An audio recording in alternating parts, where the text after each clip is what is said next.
On this week's show of the Fleet Club podcast, we're going to touch on the epic night of the Verzuz battle last night between Jeezy and Gucci Mane. It was, I loved every part about it. It was a phenomenal outcome. So glad that my brothers and great friends was able to come to a medium to show us all how we can move forward no matter the differences we can have. And the bigger picture is us being together versus being separate. And we're going to touch on the song So Icy and how we created it and the music politics that comes with the game that sometimes causes friction between artists and labels and all of that type of stuff. Y'all should love it. Sit back, relax, and enjoy Fleet Club Podcast coming at you right now.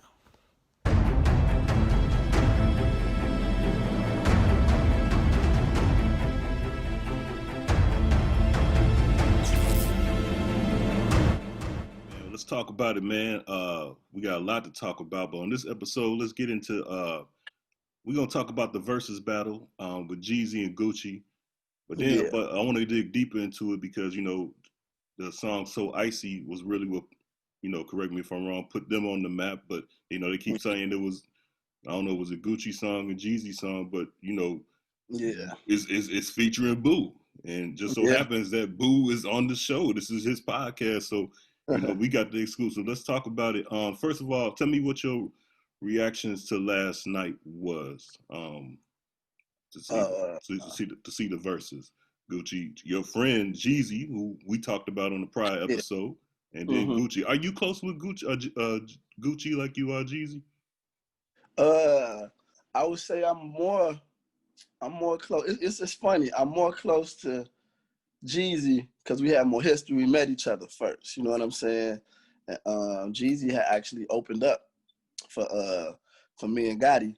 And in Macon, Georgia, we had a show on Thanksgiving. I'll never forget it. Probably was like 2000, maybe 2003, 2004, I want to say. And right that night, man, we connected. I saw Jeezy had a passion for what he was trying to do. I didn't know no story behind, his, him coming out the street and nothing like that. But he was, super 100 and probably like, after that show, we did like about 8 months after that, close to a year or something. I'm in Magic City. So, I was just getting acclimated to Atlanta. You dig? When we signed with Cash Money, Birdman had put it in my ear like, man, you need to, get you a spot in Atlanta. You know what I'm saying? And it was like a playground for rappers, for black people. I was like, this shit is the illest shit ever. Like, you just saw prominent black folks just on some real shit and together and everything, right? So I'm staying the strip club culture. Now from Chicago, we had no strip clubs at the time. First time I ever seen a stripper was, due to my dad. Shout out my pops. My pops. He right. It's probably at the barbershop or something, right? Yeah. He did a lockdown one time for my brother, for my oldest brother, birthday and shit. And I walked into a surprise, going to ask him for some money, and I walked into a celebration. And he told me to sit down. It was me and my other brother and business partner, Darius D. Kelly Jim Shoe, as we call him. In Atlanta, it was something super new. So I go in Magic City. Make a long story short, I went in there actually a little bit too early and thought I was doing something. You walk in there, it feel like a video shoot. You sit, you film, you walk through, DJ give you your, the boy in the building, whatever rapper you is or any known person you is, they gonna show you that love, right? Yeah. So I think I'm doing something. That probably got me like a stack or something. And I'm doing my thing, throwing it up. Like I said, it was a little bit too early though. So it's getting to about like 1:00. And all these black shirts come walking in there. All you saw was black shirts and diamonds. That's it. They got black shades on, everything. I'm like, yo, who the fuck is this? You feel me? Yeah. And they start playing all this, what the song it was, they got the playing, I can get 100,000 in these Sean John jeans. I went from old school Chevy, drop top Porsche. They must have played that shit 100 times. And every time they had spent so much money, you couldn't even see the flow no more. money falling all over. You know, you feel like a ball yourself, the way the money hitting you and shit. You like, what the fuck is going on in here? You know what I mean? So now, as I'm hearing the DJ like Young Jeezy, woo, I'm like, oh shit, that's homie. You know what I'm saying? From that opened up for us. Oh shit, that's homie we did the show with. So you know, and I'm thinking you up like that. The last thing you're gonna do is remember some niggas you did a show with. You know what I'm saying? Right. Man, end of the night, we all leaving out. Just so happened, man, I'm leaving out. We come like right at the door, like walking out right there. The Jeezy see me and say, "Boo, my nigga, what's happening, bro? Who up the bam? I gotta let me know he had a situation and shit. Studio time. He like, man, give me your number, man. I'm gonna call you tomorrow. I'm in the studio." He did, and he called me the next day, and we went and ate. We went to Swan Divots, and then we got up again. We went to a, you know, the nigga always had some class. I ain't never see first person took me to a Thai restaurant. We went to a Thai spot. You know what I'm saying? Yeah. And we went to the studio. We get to the studio. He telling me about how, you know, how he started rapping and shit, that he really wasn't, you know, didn't come in as a rapper, whatever. He had his own record label when he was putting the money behind his homies, but they went to jail. So now he was gonna take it in his hands and start rapping. So that's how we jammed. You know what I'm saying? Mm-hmm. So we'd go out to the clubs and like go eat and shit and just fuck around. And I'd be giving him information on the game and also saluting him with his because he had an awkward recording style at that time too, to get new to it. And I was telling him, shit, if that what works for you, do it, because it sounds good.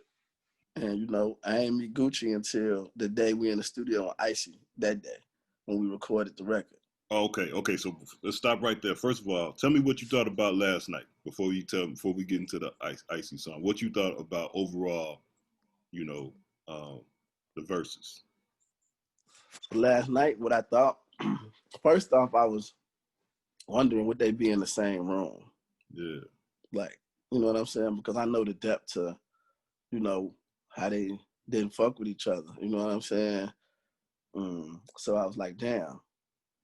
But then once it was official and I saw that they would be in the same room, then I saw Gucci do when I saw Gucci solidify that. Yeah. And I saw that Gucci, you know, threw his little, you know, Gucci funny. And he threw his shots about, I'm gonna be dressed fresh. You know what I'm saying? I hope you ain't got on that, you know, what he had on the album cover type shit. So right then I knew what Gucci was coming in on. Okay.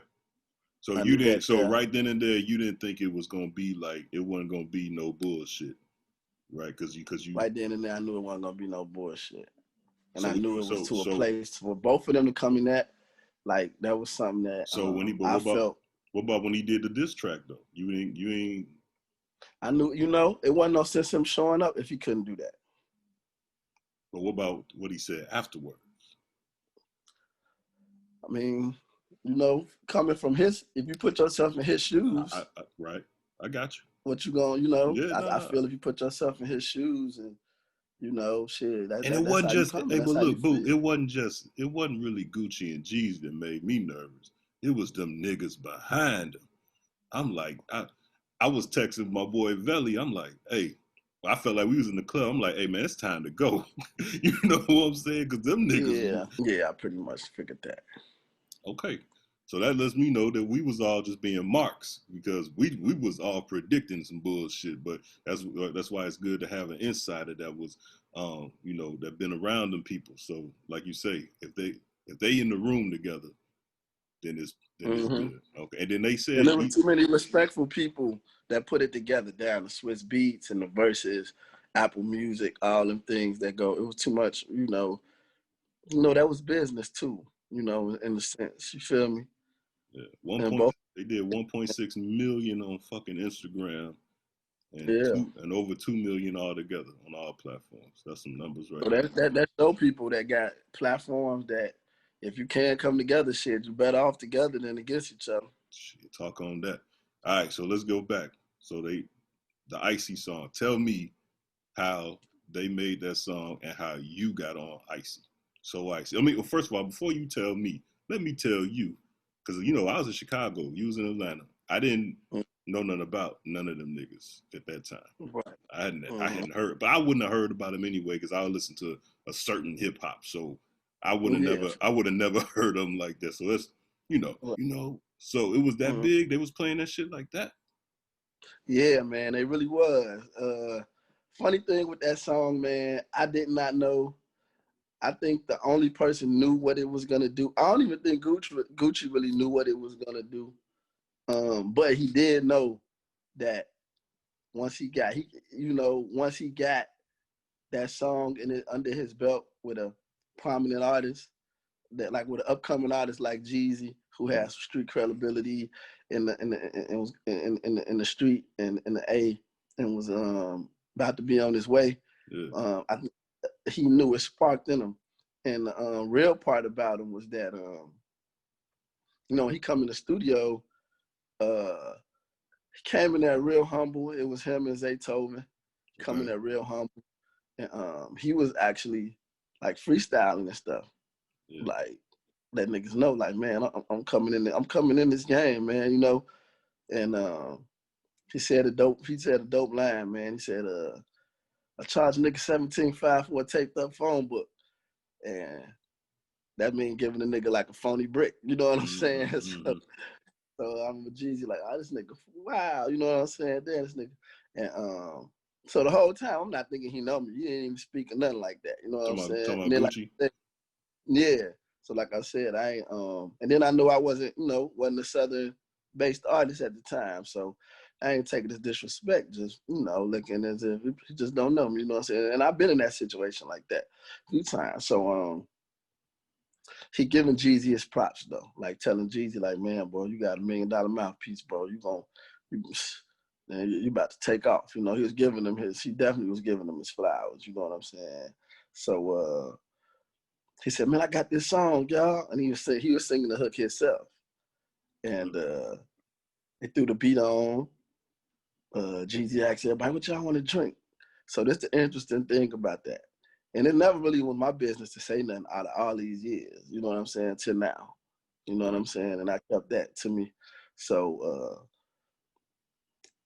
this was like, Jeezy ordered, like, man, what y'all drinking? Ooh, case of liquor coming there. Got everybody what they wanted, whatever. He champagneing it up. We rolling the weed, everything. So Patchwork Studio, legendary Patchwork, that's where we recorded it at. So they had like a lounge room where you could actually hit a beat, and you didn't have to be in the control room where you record at. So we in there, and with the beat rocking, and this dude named Lil Will in there. So he started singing the hook. And what I had to notice and find out about him was that he was had a hit record before all of us, and he was Atlanta-based dude, but he was signed to Dungeon Family, which was affiliate of Outkast. So he's singing the hook, and we like freestyling and just coming up with words, freestyling. Then out of nowhere, Gucci say, hey, boo boy, I know who you is, boy. I'd love for you to go crazy on this song, man. What it's gonna take? So I'm looking at it like, man, shit, like I'm just chilling in the studio, but niggas is real, a real nigga. So I'm really like, but he's offering to pay me. So I'm like, well, shit. I said, man, give me what you want to give me, whatever. So Patchwork had this bathroom, like, it wasn't no small bathroom, but it was like, so I go in the bathroom and shit. Gucci come in the bathroom, like, nah, bro, let me know exactly for real how much you want. You know what I'm saying? For real. So I'm like, bro, just give me a stack, man. I ain't tripping. You know what I'm saying? Said, cool. Called his dude named HB. Called HB. He pulled up about an hour or something later. Gucci immediately pulled me back in that bathroom, gave me $1,000. And from there I started writing my verse and shit. And, so now this is where the difference from what I can notice, where shit got funny, right? And nobody stood up to, from what I feel, could have been handled way earlier, right? But the music game and the politics, and it get tricky and get fucked up because a lot of people that got positions don't want to lose their positions, especially sticking their neck out for the up and coming. You know what I'm saying? For me, I understood Gucci, his place coming in, because when Kels signed me, it wasn't an easy ride for me. He didn't give me a hell of a lot of money and put me on a platform. Once I had to work to get on the songs I was on. Right. You know what I'm saying? So once those videos came out that Kels put us on the album and shit, and when he did the shit like take us to a show with him or take us out of town, when we would see the other artists and they would speak to me, was how I networked. But Kels, and I love him to death, don't get it twisted, but I never had a manager, nobody pushing me, promoting me, schooling me to the game, and, setting up any kind of plays for me, right? So I understood, where you coming fresh off the street and you're just trying to get your shit out there, right? So I remember Jeezy really saying, like, man, bro, grinding, man. I ain't gonna charge him. So he didn't charge. See what I'm saying? Mm. So that's where the music politics come in at. So once Jeezy, we do the record and shit. And after that, now I'm in a better position than them at the time, which means in the music position. Because you was signed to Cash Money Records. I'm signed with Cash Money. Yeah, I'm not talking about paper or whatever, nothing like that. But I was in a music position. I'm already signed. And I got an album out at the time. I'm on, big records, shit with, with Wayne. So I didn't take it as nothing. And me, I got shit, 1,000 songs with R. Kelly that's never been out, never been released. Right. 1,000 songs with Lil Wayne ain't never been released. With Baby, we just always worked on music. Right. And the best out of the best makes it and some don't. And some shit is just music we play on the bus, music we play when we on the jet, music that we, that we keep to ourselves and work on. You know what I'm saying? Right. So I wasn't looking at it like that. I looked at it like, man, I'm connected and I'm seeing how these independent artists in the South is making shit happen. That's what I was getting from the game, right? How to book the studio time for yourself. Because I never did that shit. How to get your own producers. All that shit was always, cater made for me. You know what I'm saying? Right. So now, man, I go on the road. We got some shows and shit. And I never forget, man. It was the 4th of July. Me and Gotti had a show. Shout out to my brother Gotti. You know what it is, man. We had a show in St. Louis. And I get a call from Jeezy, and he was like, man, you got a show with Gucci tonight? And I was like, nah, I ain't even had Gucci number. I was like, well, I know him through you, so I ain't exchanged no numbers. He said, no, man. He like, no, man, they saying he got a show tonight, whatever. We supposed to be there. So I was like, well, I ain't hear that, man. He said, well, shit, I'm gonna be at Strokers, man. I said, I'm actually in St. Louis, but I get back tonight. He like, yo, when you get back, fuck with me. We're gonna go to pull up to the studio, going to Strokers and shit. So I get back, we in the studio and shit, right? So Jody Breeze coming there. And at the time, he didn't know me neither. You know what I'm saying? This who Jeezy was in the group with, Boys in the Hood with, right? Mm-hmm. So, and I gotta say this, so because it's real, it makes all this shit make sense. So Jody coming there, and he got like one of the strippers, like a couple strippers that already in there that work. I be seeing them around, but they was in the studios and shit like that. So there's a couple strippers in there, and they chilling. They wasn't stripping and then, you know what I'm saying? They was chilling and shit. So Jody say to Jeezy, hey, bro, it's this song out, bro. Got you on it. It's you and some other nigga on it. They playing that bitch every night. And Strokers, all the strip clubs, Magic. I'm like, yeah. So Jeezy like, no, that's Boo right there from Boy Gotti. So that's how me and Jody Breeze meet. Like, yeah, and the strip, like, hell yeah, that shit running. It's a nigga named Gucci Mane. You know what I'm saying? Like, yeah. So now that shit taking off. I go back on the road. My cousin Mike hit me. Mike and Jim Shoe hit me up and say, hey, man, Icy on the radio. I'm like, get the fuck out of here. It's on the radio. So now I'm like, damn. I get back.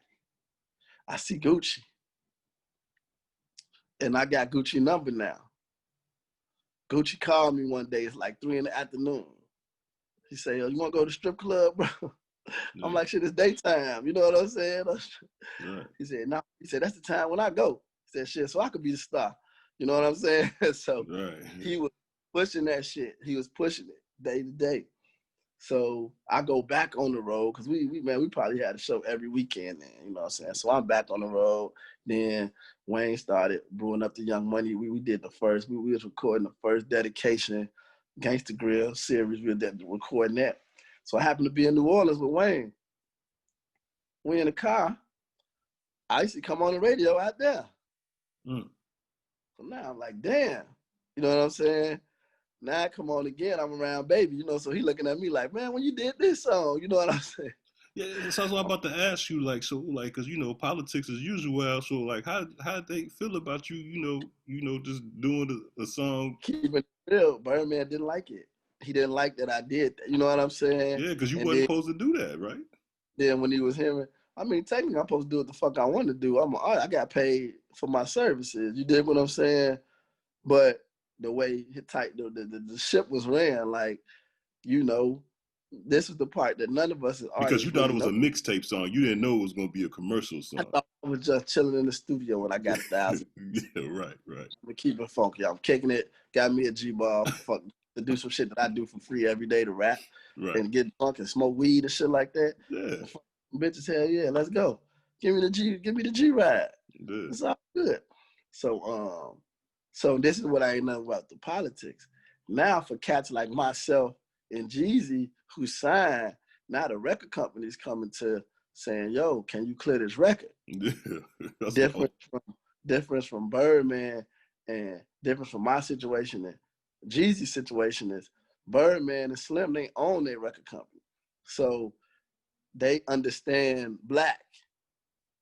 So and I think that Clemmy, he charged a little bit much. So that's why you didn't see me really around that record like that next to it. You know what I'm saying?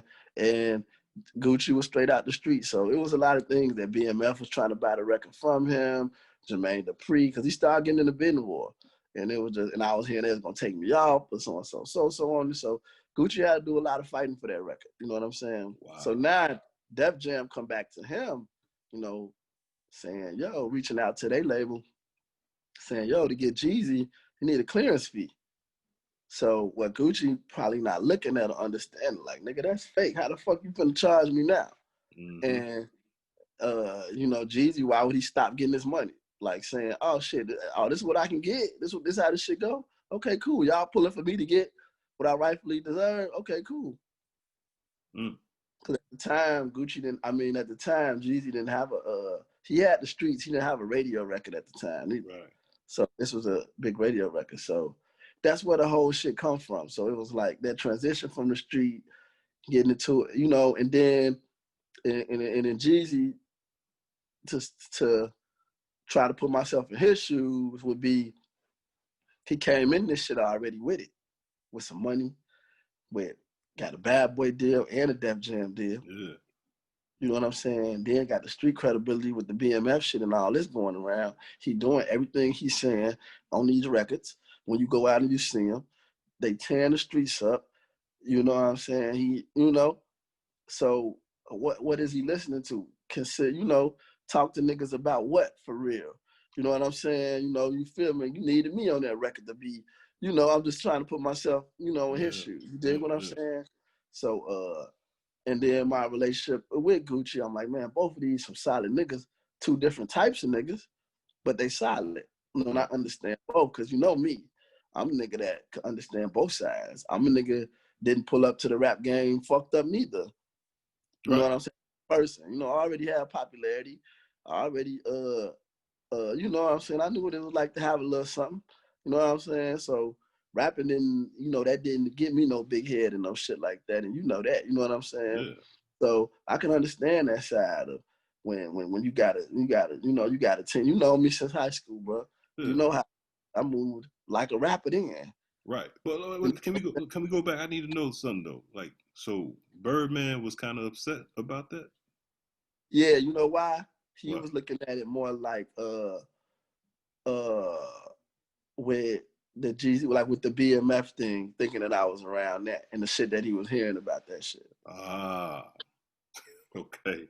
And Okay. that was a part of it that he was saying, like, hey man, don't get wrapped up into no bullshit. You know what I'm saying? That part of it. You know what I mean? Okay. Okay. Well, tell me this though. You know, this Fleet Club podcast, we got to know everything. For sure, Tell, for sure. tell me how did Gotti feel about this? You know what? To this day, me and Gotti we never spoke about that. Never spoke about because like you said, it happened organic. You just happened to be Real chilling organic. in the studio. Yeah. You didn't know, and the Yeah. next thing you know, this song is out the world. But you Then I still, felt cool because I seen Gotti. He done records with people without me too. yeah, So yeah. I don't think he really felt no way about it. How did Lil Wayne feel? Wayne fucked with it. Okay, That opened his eyes to know who Jeezy was and who Gucci was. gotcha. But Jeezy had more of a buzz at the time, so he really looked into Jeezy like, oh shit, opened his mind about Jeezy. And we listened to, I put him on Trap or Die and the whole shit. Streets is Watching, and probably a couple months after that, we went on tour with Jeezy. Let me say something though. You know what's crazy about the story of you, and I'm glad I get to be here to like kind of like play journalism and document this with you. Yeah. Most of your stories, and I remember you told me a long time ago when I was managing artists, you said, CB, Mm-hmm. you don't just go out and get no deal, no demo tapes and send them to record labels and all that kind of shit. You're gonna get it. This is what you told me. You said you're gonna get your deal. Not me, but you get a deal when you least expect it. It's just gonna happen and you gotta be ready. Yeah, And for real. we'll go back in another episode and talk about like how you met with R. Kelly, but you was at Mm-hmm. McDonald's. We'll go in Right, detail later. You just happened to be right. in McDonald's with a basketball friend. Yeah, You I know that's say right. you know what I'm saying? And then this right here, you chill in the studio like normal. You lay a verse down like you would normally do, and next thing you know, Right, it's the biggest song of the South. right, I mean, right. you know what I'm saying? So it's like Mm-hmm. that's just like when you think about like your life, that's like that's just crazy, man. That's just crazy. Go ahead. Yeah, it's crazy. And then but to the other side of it, like it's always some other bullshit with my life too. Okay. Like with this music shit. Like why that shit just didn't go smooth. And I was in the video and did all that. So once all the beef and shit I'm hearing going back and forth, I'm not in contact with nobody. So y'all Like did shoot a video. they shot a video, but because Gucci ended up getting an independent deal with a company called Big Cat. Okay. But at the time, he didn't have a deal. So I'm not knowing who to call, who to get in touch with about, Yeah. a video or nothing like that. And nobody really got in touch with me. And so, it was all good. And shit, fast forward, probably in 2013, I'm out there working with Wayne when I featured on I'm Not a Human Being Part 2, Curtains, that's on that record, which was Right. another slamming record. We were Yeah. supposed to shoot a video to that and shit, but that's a whole nother story. Yeah. So, like I tell everybody, man, as good as a lot of this shit sound in the same token, shit, I ain't gonna say what I'm supposed to be because it is what the fuck it's supposed to be. But, life is what it's supposed to be. But, when I look and say, man, a lot of things I had to really work for, it didn't always just come easy as maybe I might look at other artists. Now, you can't compare to nobody. What's written for you was written for you. But, yeah, and I see Gucci at the studio, right? And he see me in the parking lot. We chop it up, and I tell him like, "Hey, see, I'm real when I do shit like this. Hey, Wayne was finishing up his album. Wayne was getting ready to turn his album in, and before he do it, he goes like a whole week, and he just go over every song and like putting shit together. Everything. I said, man, bro, in that recording, you need to slide in there. You probably could hop on that. You know what I'm saying, Paul? So Gucci get right on it. Him and Wayne do like 3 songs that night. Yeah. One song, 285 or some shit, and can't remember the other two, but we kicked it and had a good time. He introduced Young Scooter. He was telling us about that he was gonna sign Young Thug and shit like that. Yep. So describe describe describe describe Gucci to us. I met Gucci in passing in Miami before, but Florida. I'm sorry, in Tampa before, but it was in passing. Mm-hmm. He Gucci seemed like tell me like what kind of guy is he? straight raw. You get what you you get what you see. Very charismatic. Got a great sense of humor. Uh, Super confident. Uh, actually intelligent dude. And he stand for what he believe in. You know what I'm saying? He know his place. He ain't gonna sugarcoat shit for nobody or be what he's not. He really is who he say he is. He is who he is for real. Describe Jeezy. Jeezy is Jeezy more, Jeezy more smooth, laid back. Um, Jeezy more like see, I had the pleasure of meeting Jay-Z before and shit, right? So Jeezy got that about him. Like he's been straight. He got it. But the difference with him too, than I would say of a Jay and those things, Jeezy is still connected to. He's still connected to the everyday motherfucker. You know what I'm saying? Okay. So, but Jeezy is that nigga who trying to tell you, man, we can really go get this shit. He about having some motherfucking paper, straight up, straight down, nothing to it. That's what it's about with dog. You dig what I'm saying? And then just being a real nigga, having real morals and principles. He's super stand up too. You know what I'm saying? So I ain't never really seen him do nothing that ain't nobody perfect, but so other people might could say other things, but for me, he been super solid, stand up dude. Always been about his business. Always had it. So with the song "So Icy," there's rumors now. I just heard an interview with Jeezy that they might be reconnecting and maybe even doing some shows and stuff like that. Now, this is not just because I'm on the show with you, but Mm-hmm. most people have said that if not the best verse, but it was definitely a dope verse on there. And I listened to Envy. He was like he played a little bit of it, then he faded it out. But I'm just saying, like, you think you'll get a call to perform and shit? I don't put no expectations on that thing. Honestly, I hope I do. You know what I'm saying? I hope them dudes, they as men, I hope they hold me in the same regard that I hold them. And understand that was collectively what it was. I didn't fuck the song up. I know that. You know what I'm Not at saying? all. You didn't.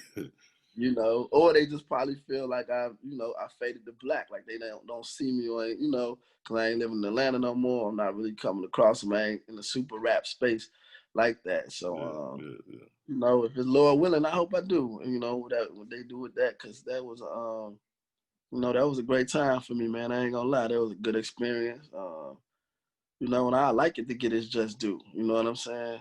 I love that. For real, for real. I hate to keep going back, but I just need to know details. So Cash Money, they did not want to clear you, or Universal, they didn't No, want to clear not you. really. No, So not really. they didn't clear you at all. No, I got cleared though, Oh, because they I'm on. did. I just didn't do the video, but I'm actually on the album. Oh, okay. The album, Trap House. So explain to us, like people Gucci. like me that don't know, like how does that work? So what was that discussion like? Man, boo, I don't want to do this, but I'm gonna go ahead. Like, how does that work? Like, you know what I'm saying? You know what? The discussion didn't even really come from us. It comes from uh, you know, the artist people and the labels and who they in business with. They touch the Universal, a big company, so they're gonna reach out to who they need to reach out to make sure everything is 100. You know what I'm saying? So you don't really get that. A lot of times you may have a certain sample on one of your records and you didn't realize it was a damn a Prince Right. sample that beat, and he don't clear it. You know what I'm saying? Because he might not be the one that clear his samples. You know what I'm saying? Or Michael Jackson or something like this, or an artist that's died and you don't know who own their shit. You know what I'm saying? Right. So those are just that's just the way of the game, and that's how those the loopholes of how you get paid in this shit.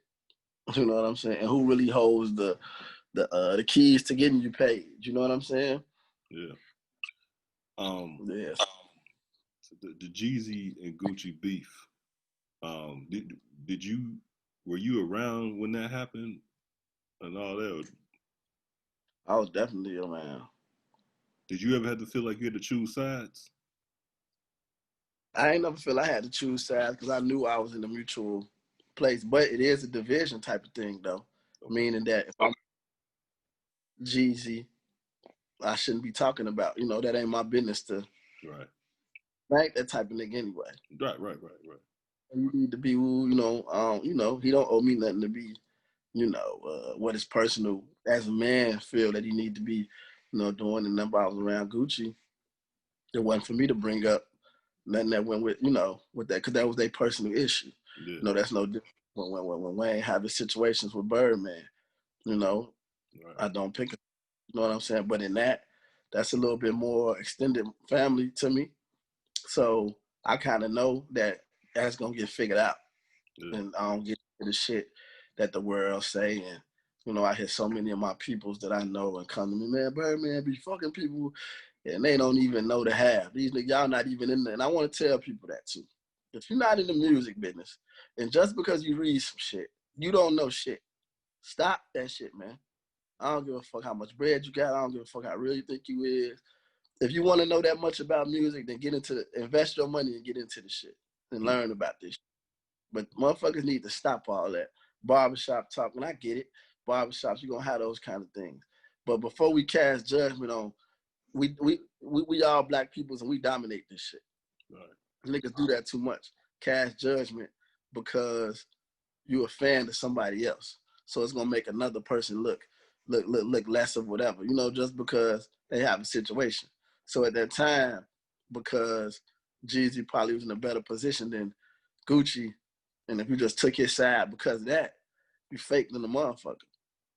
If you took Gucci's side because you looked at it like, man, fuck them niggas that got it. We arrived them. If you got that mentality about niggas who are already up and shit like that, then that ain't real to me.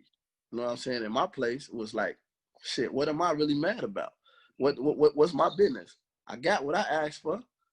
Right. He did what he was supposed to do. He went and worked his record. I mean, shit, I wasn't looking for a payday from that. That wasn't going to determine my life from that shit. You know what I'm saying? So, maybe I don't get all the kudos to the world every time it's a big moment like that, like last night. But if anything, I would have loved just to be in the city and be fucking around because I love Atlanta from that aspect. Well, let me ask you this about Atlanta. So they did the Verzuz at Magic City, right? Yeah. So then they went from Magic City to Compound. Mm-hmm. Like, explain to me Atlanta. Like what was it like? What do you think it was like? Because I'm just sitting there thinking, like, damn, I thought we was on shutdown.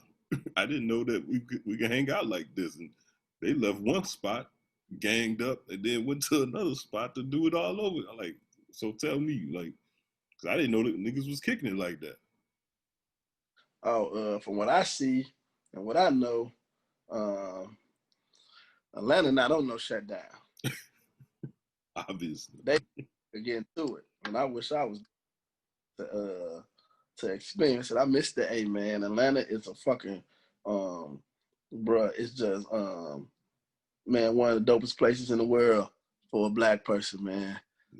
With the entertainment, with just it may you can have nothing, man, and feel like a king, man, because people accept you.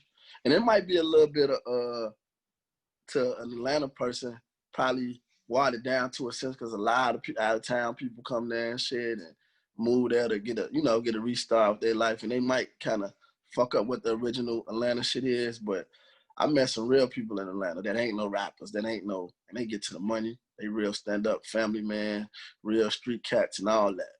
For real, for real. I got real homies. So when I do go to Atlanta, I hardly like get up with no rapper, you know what I'm saying? But if I go out, I know the spots to go to. I know exactly what's going on, just like I ain't never left there. You know what's crazy? I'm going back into the earlier conversation you said. There's two things that I took from what you said. First of all, the situation where getting the song after you all paid, after Gucci already set it up for y'all to do the song, paid you, stack, and then whatever the agreement was with Jeezy. Mm-hmm. I actually heard the same thing happen with Cameron and Mace for the Horse and Carriage song too. Mm-hmm. and Cam didn't understand. Like, man, what you mean? I got to pay you? We already, and it's Right. the same thing. Cause like, Cam, I guess wasn't really in the business like that either at the time with the horse and care. So it's like, man, I'm glad to hear, that shit really, niggas really didn't understand the business like that. And then second of all, and when you in there creating, you don't got no paperwork with you saying that this gonna yeah. be. You don't know what the song gonna be, so you really in there just creating, as as artists. And so you saying that he just that the Gucci was just hustling that song, just working that song in the strip clubs, Yeah, and take then it straight. wow. Take it straight to the street. So let me ask you this, my last little question for this episode about that. Going back, this was what, 2004? Yeah, 2000. 2005, I want to say. Okay, 2004, 2005, and I don't know if people remember 2004, 2005, but what's crazy is that you all had you was doing songs with everybody at that time, and so Lil Wayne or Wayne Weezy, whatever, he wasn't Weezy F Baby like that back then. So just take me back to what was his initial thought of you, because you got to remember, you coming off at this time, he hadn't dealt with Jay-Z at the time, right? Right. So right. you coming off of being on Fiesta with R. Kelly and Jay-Z. Then you get signed to Cash Money. Y'all doing y'all thing. You get on the number one song with Baby and Manny. You know what I'm saying? Oh yeah. So y'all do that joint. Kel's album We Ride that featured Cameron, Noriega, and Jay-Z. Right. So you did that. That first record I ever was on. You're doing shit with Ja Rule. Yeah. You know what I'm saying? So Weezy, like, I'm just taking myself in Weezy, like, so, and who is this dude? Y'all doing all this shit. And then all of a sudden, you on this song that came out of nowhere, it's getting played everywhere. So I just want to know, like, what was he thinking? What was he thinking? Wayne is in his own bubble, so I don't really think he gave too much no fucks about that. What he did more was the connection we had is being closer at age. So when I be on the road or I'm in New Orleans, anything, we in studios, or he come to Atlanta, we'd get up, man, smoke, vibe on music type of shit. So, we was in the studio recording, and Wayne like, man, come on and get with this Young Money shit, man. I'm finna, and at this time he had Mac Man, Currency, and myself, Trail Real. And, shout out Capo, Molly G, Dizzy. That was a few T-At, that was the squad right there. That was our team. So we just was, man, knowing that we knew Shorty was on his way, man. He had like the fire in his eye, the way that he was just approaching studio sessions, man, and just going crazy and pushing all of us to do this shit with him, man. Man, we was doing a show every damn day, probably, you know. So I knew what Wayne really knew where he was going. You know what I'm saying? I don't think none of that shit. He don't think in that kind of way. Yeah. You know what I'm saying? Shorty think how he thinking.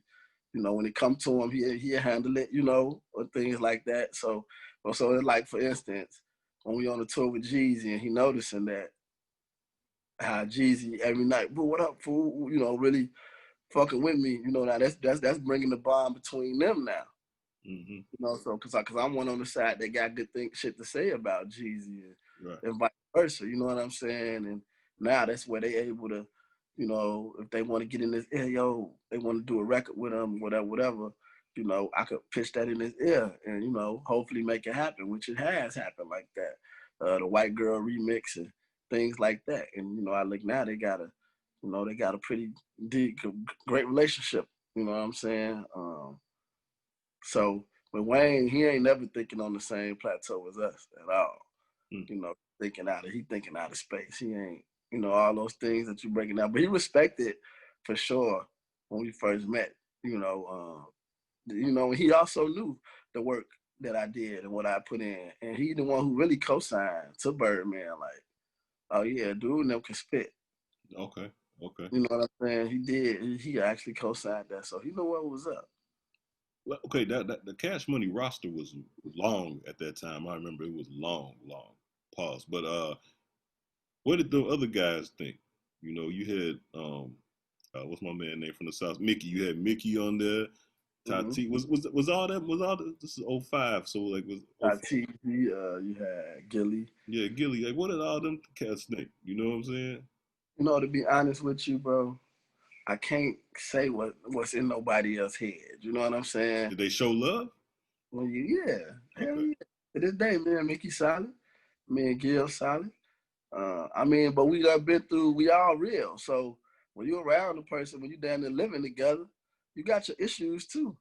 So Yeah. we all had issues. If it's arguing over there and then playing a fucking PlayStation game, uh, music perspectives. Sometimes niggas just get on their bullshit. You know what I'm saying? We all done been nose and nose finna fight them, man. You know what I'm Yeah. saying? Yeah. Real talk. You feel me? Yeah. So, but we always been all love. Shit, we all been on that motherfucking road struggling too. Everybody going to get a motherfucking Western Union and splitting that shit down. You see what I'm saying? Real shit. Hey, you Yeah. got you that, bro? Okay, bro, you finna go get something. Come on, let's for real. Hey, if you sharing the room with a nigga and you got a chick and she, you know, she don't want to get out in front of her. Hey, bro, you give me a little room. You know what I'm saying? You'll stay downstairs for a minute while I do my 1-2. You feel me? Yeah. Um, Yeah. you done been through hella shit. So, you know, me, I just enjoy the experiences. You know what I'm saying? I'm not a journalist, so I ain't really looking into how no niggas feel. I think every person got around there, man. How the fuck am I gonna get myself in position to take care of my family and give me some money? Right. Right. Right. It's real shit. But Uh, guess what? We're gonna yeah. get them on the show and we're gonna ask them. Yeah. No doubt. Yeah. Hey, my last thing I want to do for this episode, if you haven't already, if you can you give me like a story of like you, Jeezy, and Gucci just for this episode that you hadn't said already? But well, the two stories I can give, it wasn't all us together. It was two separate Okay, go ahead. occasions. You know what I'm saying? Let me say with oh, hey, it was a Gucci one. I mean Jeezy. Me and Wayne, we in Atlanta. We go to Magic City and shit one night. You know what I'm saying? So it's Magic City Monday. You know that shit. Oh, it's Yeah. going up, Right.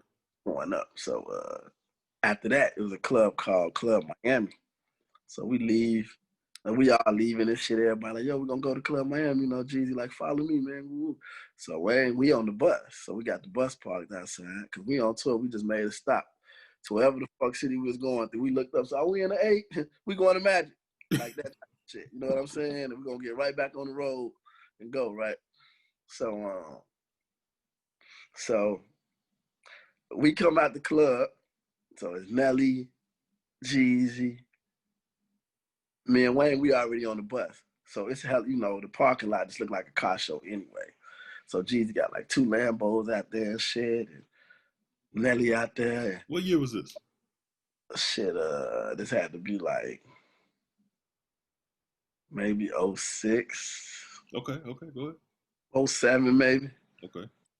Shit like that. Maybe like '06, '07. So me and Wayne on the bus, we just looking out from the window like, man, they out there wilding out. So all of a sudden we see they in the parking lot. Jeez, they throwing money up. It's just the parking lot. This ain't the inside. They throwing money up like a motherfucker. We like, what the fuck is going on? You know what I'm saying? These motherfuckers throwing money outside? This shit is crazy. So we leave. We get to the other spot. So we coming in the spot. And we see Jeezy, like, you know, like I said, Jeezy usually be laid back, chilling on his boss shit. Yeah. This time, Jeezy on some, he turned, he hyped. He throwing up gang signs and shit. He going crazy. We like, damn, what's up, big bro? You cool? And find out now Nelly, shout out Nelly, that's my big brother too. So Nelly is a jokester, like a motherfucker, like an uncle. Okay. And his position, he looks as if the position he's been in music, how he done won, and the records he done, what he done did, bro. He always got game for you. He like a for real big brother, uncle, always pulling your coattail on something. That's how Nelly is, and he's not gonna stop till he get his point across and let you know. Right. That's what it is. You know what I'm saying? So, right. So we see Jeezy, right? And Jeezy like, man, we like, what's up, big brother? You good? So Wayne go to him like, big brother, you good? He's like, yeah, man, I'm good, man. This nigga Nelly, man, is disrespecting me, cuz. I'm about to go crazy, cuz. I'm about to go. And, you know, both of them Crips. You know what I'm saying? And I ain't, you know, now I know they ain't sitting hollering. Niggas way too gone to be hollering with their affiliation. But I just see they both just, you know, and it's all in fun. And Jeezy going crazy, like, no. This nigga disrespecting me, cuz. I'm like, you know, we like, what happened? He said, nah, man, you know. So one of Jeezy homies had just came home. And Jeezy, he copped him a Lambo. So I guess Nelly see that shit, he telling him, like, introducing him to his man, like, you know, when niggas drunk, we all fucked up. Honestly, we all fucked up. We done popped so many bottles and shit. So just like, my nigga, when my brother come home, man, I just got him a fucking Lamborghini and shit, you know, real nigga shit, yada, yada, yada. So Nelly said, well, you know, you should have gotten the Lamborghini, you should have gotten the one where the doors go up, not go out. So, you know, he got one where the doors go, but it's still a Lambo, it's though. A Lambo, yeah. Jeezy ain't take that shit kindly, you know what I'm saying? And it died down, but it was just so funny, man, when you saw him just out of his element, he just was turned, man, ready, like, I can't believe this nigga disrespecting me, cuz. I'm so crazy, cuz. That's rich nigga talk. Rich nigga talk, you feel me? So that's all it was. So rich nigga talk. That nigga Nelly tell him, man, you get him the Lambo with the doors to go up, not the ones to go out. You know, right. Type of shit. And but it ain't escalating, man. It wasn't, man. Brotherly shit. And let me see, with Gucci, one of the funniest times with Gucci, I have to say,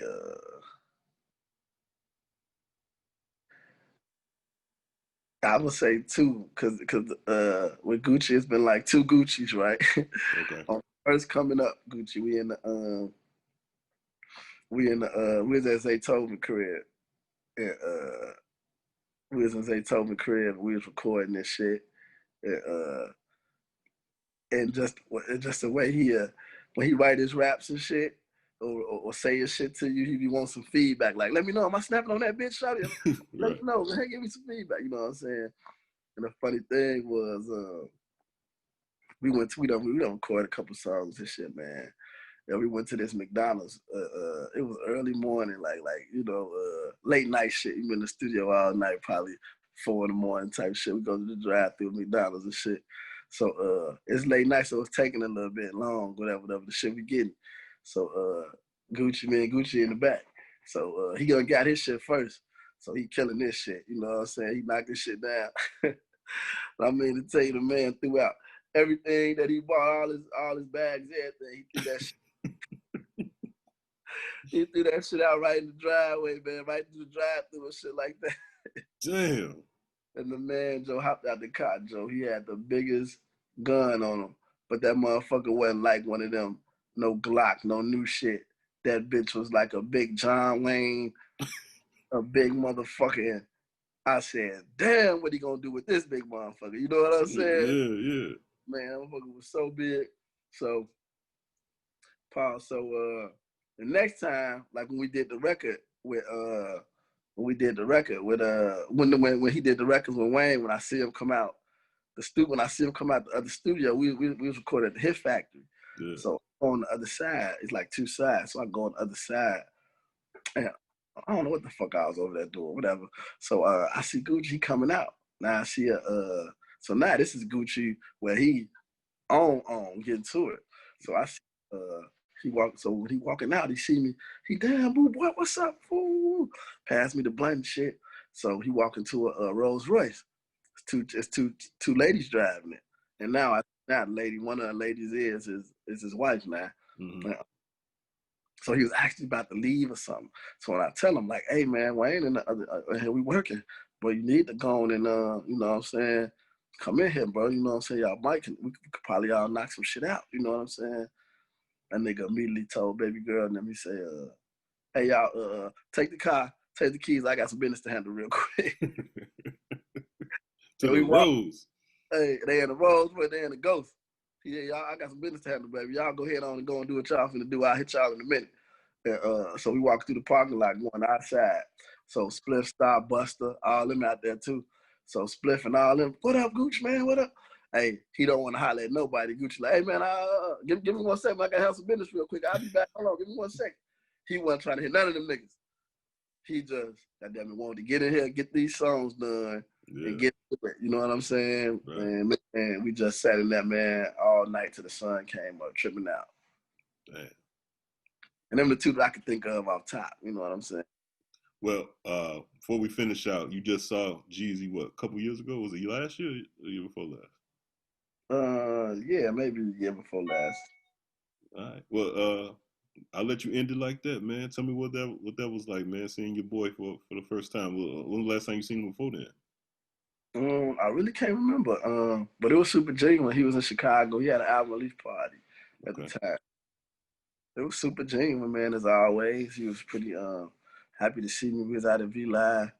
In the same way, I was glad to see him. And like I say, it's always been the same amount of love, no different, nothing less, nothing more. It's always the same amount of love and respect. And that's my dog, man. And go get his new album too. That Recession 2. I listened to it all night last night, for real. Yeah. Okay. Dang, man. I love Jeezy growth. I love what he's standing for right now. All of that. And one thing I do want to say, like, when like I say, I put myself in both cat's shoes, meaning, when Gucci say he got a $10,000 outfit, it's really more like, man, I came in this shit with nothing. This what means something to me. Like I was, right. And just was saying, man, I I own this real estate. That's where he had to come and say, because he have to evolve from that. Mm-hmm. Or something like with Jules and the whole nine. You know what I'm saying?